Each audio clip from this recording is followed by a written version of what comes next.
Hello and good evening, I'm Fana Sher and you're watching AWANI Tonight. The Malaysian Anti-Corruption Commission has no plans to issue new guidelines on giving aid and assistance during elections, says Tan Sri Azambaki.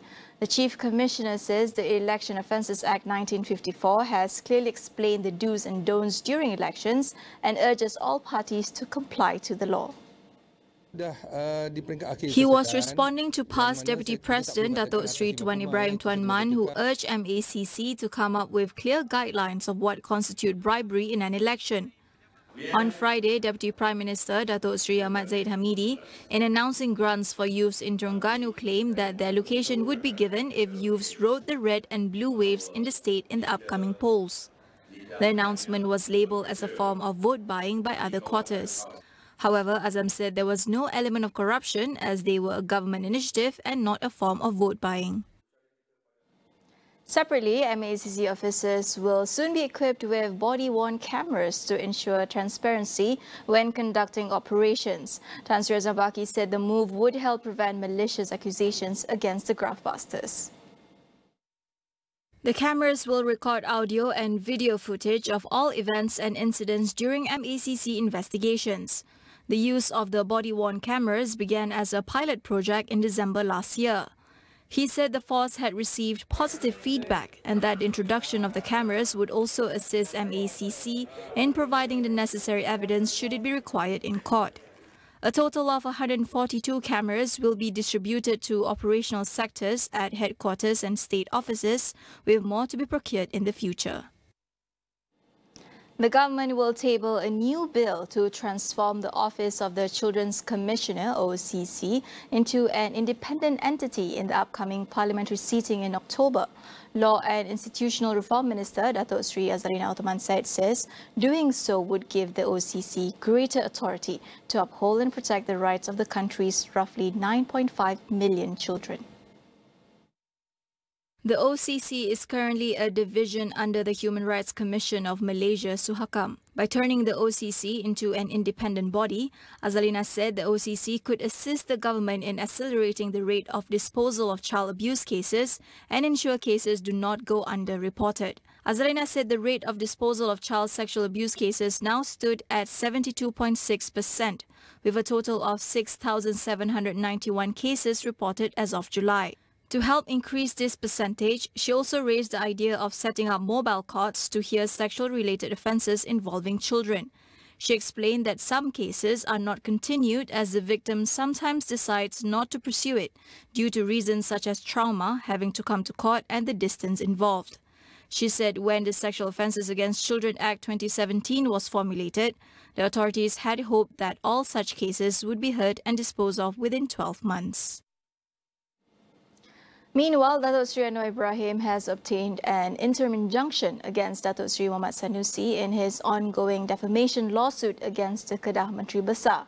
According to the Prime Minister's legal team, the injunction was granted to restrain Sanusi from making, repeating and publishing defamatory statements against him on social media, websites and other platforms until the disposal of the lawsuit. Anwar had filed the lawsuit against Sanusi last December after the past leader allegedly made defamatory statements against him during the GE15 campaign. Lawyer S.N. Nair, appearing for Anwar, said despite being fully aware of the lawsuit, Sanusi repeated similar defamatory statements in 2 ceramahs recently. In his statement of claim, Anwar alleged that Sanusi implied that he had abused his powers as an MP, was deceitful, not a good Muslim, and had obtained a royal pardon through fraud. Nair said Sanusi had been given a stern warning to comply with the terms of the injunction and would face legal action if he failed to do so. In other news, the Selangor government has cancelled the proposed Petaling Jaya Dispersal Link or PJD Link highway. Menteri Besar Datuk Sri Amaruddin Syari says this is due to the administration's dissatisfaction with the submitted plan, especially concerning the social impact assessment report. Although a concession agreement was signed between the federal government and developer in April 2022, the latter was required to conduct environmental, social and traffic impact assessments beforehand.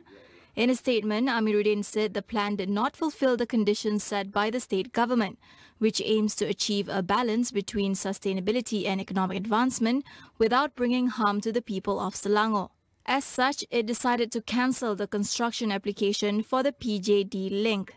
The proposed 25.4-kilometre PJD link was meant to connect the Sprint Highway in Damansara to the Bukit Jalil Highway in Bandar Kinrara.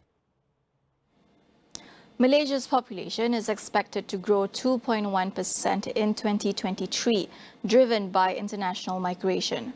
According to the Department of Statistics, Malaysia's total population in 2023 is estimated at 33.4 million as compared to 32.7 million last year. The agency said that the increase in population growth rate is due to the higher number of non-citizens that is set to increase by 500,000 to 3 million in 2023, while the citizens' population is also projected to increase slightly from 30.2 million in 2022 to 30.4 million in 2023. The population growth is mainly attributed to the reopening of national borders from April 1, 2022 and the implementation of the Employment Recalibration Program 2.0, which legalizes foreign workers in Malaysia from January 2023. According to the DOSM, males will also outnumber females this year by 1.6 million at 17.5 million.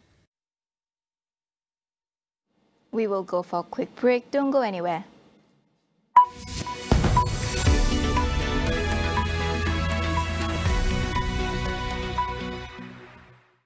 Adaptasi daripada Real Man 300 Korea Selatan kini di Malaysia.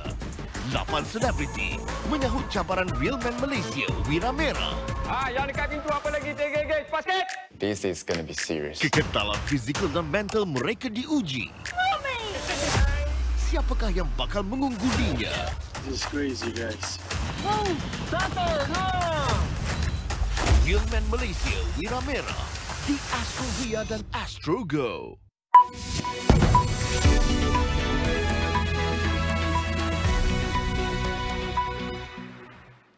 Welcome back. Prime Minister Datuk Seri Anwar Ibrahim has agreed to expand affordable housing under the Kuala Lumpur Structure Plan 2040 that will soon be gazetted. With KL being the focal point for many Malaysians to own a home, Sheldon Fernandez from Property Guru recommends measures on how to make the plan a success.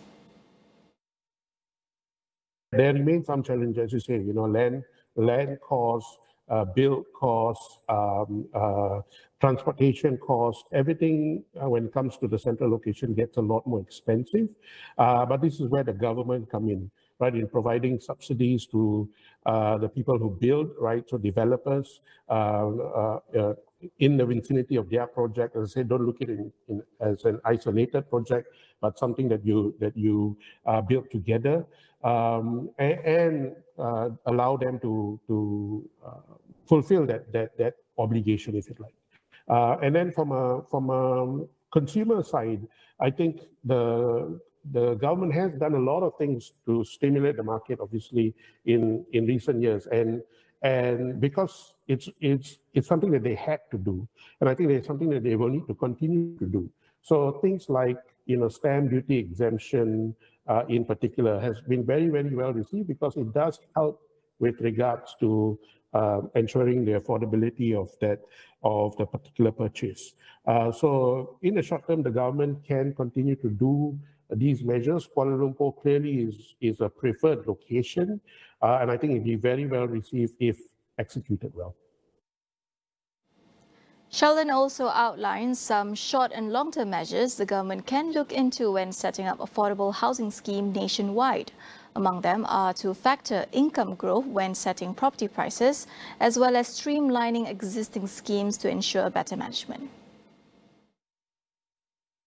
Some of the things that the government can do is, in the short term, continue to ensure that the affordable housing, the affordable projects continue to develop, completed and handed over to buyers. Clearly, we've had some challenges recently around projects that are not completed, but I think the government has taken responsibility and ensure that it will be completed and handed over to buyers. But second to that is also ensuring that the maintenance of that property or the upkeeping of that property is something that can be done with responsibility with all parties, right? So it's not just handing over and the job is done. It's also ensuring that the living conditions within those projects remain healthy and livable. But in the longer term, I think the government can look at income growth, because clearly if you're dealing with the property market, there's two factors. One is the affordability, but affordability can be from a point of income growth the government can take. And last but not least is a good public housing scheme that potentially caters to the nationwide approach. Today, what we have is multiple schemes going on in different states, and I think that's posing to be a challenge to manage and control. So if you bring it all together and you have good planning, good execution, I think this will help with the longer term approach towards dealing with affordable housing. Over in northwestern Pakistan, the death toll from a suicide bombing at a political rally has risen to 54. Police says its counter-terrorism wing is investigating the blast and suspect the Islamic State group to be behind it. But so far, no group has claimed responsibility for the attack. The blast took place on Sunday at a gathering of the conservative Jamiat Ulama Islam party in the Baharu district, which borders Afghanistan. The party is part of the Pakistan Democratic Alliance, a coalition affiliated with the government. Officials say the suicide bomber set off his explosive vest close to the stage, where several senior party leaders were seated. More than 130 people were injured, 61 of which are currently receiving treatment. The bombing is one of Pakistan's bloodiest attacks in recent years. In January, a mosque bombing in the city of Peshawar killed more than 100 people. In other news, 2 people died and thousands more evacuated in Beijing as the remnants of Typhoon Doksuri dumped record rainfall on the city. Typhoon Doksuri is one of the strongest storms to hit China in years. Authorities has issued a red alert for rainstorms on Sunday and raising the alert for flooding to the highest level earlier today. Though the powerful storm was downgraded to a tropical depression over the weekend, hundreds of roads in Beijing were still flooded on Monday, while more than 180 flights were cancelled. Over 31,000 people were evacuated from their homes, while work at more than 4,000 construction sites was halted. In northern Hebei province, harrowing visuals by state media showed firefighters rescuing a man trapped in his car in strong gushing floodwaters. While Doksuri continues to taper off, forecasters warned that Typhoon Kanun was approaching and was set to strike China's densely populated coast this week. Packing winds of up to 198 km per hour, Typhoon Kanun is expected to head to Japan's southwestern regions of Okinawa and Amami from Monday through Tuesday. Coco Lee's remarkable career in the music industry is being remembered today as mourners, friends and family gather to pay their respects to the late singer-songwriter at a memorial service in Hong Kong. The funeral, which was also streamed live online, attracted fans from all over the world who came to say goodbye to the singer. The Hong Kong-born singer Lee died at the age of 48 on July 5th. It was reported that she had taken her own life. Known for her powerful voice, Lee had an illustrious career throughout Asia in the 90s and 2000s. She was one of the first Chinese singers to successfully break into the American music market. She is best known to Western audience as the voice of Mulan in the 1998 Mandarin version of the Disney film. In 2001, she sang A Love Before Time from Ang Lee's Crouching Tiger, Hidden Dragon at the Oscars, becoming the first Chinese American to perform at the Oscars. That wraps up AWANI Tonight. I'm Fana Sheh. Thank you for watching.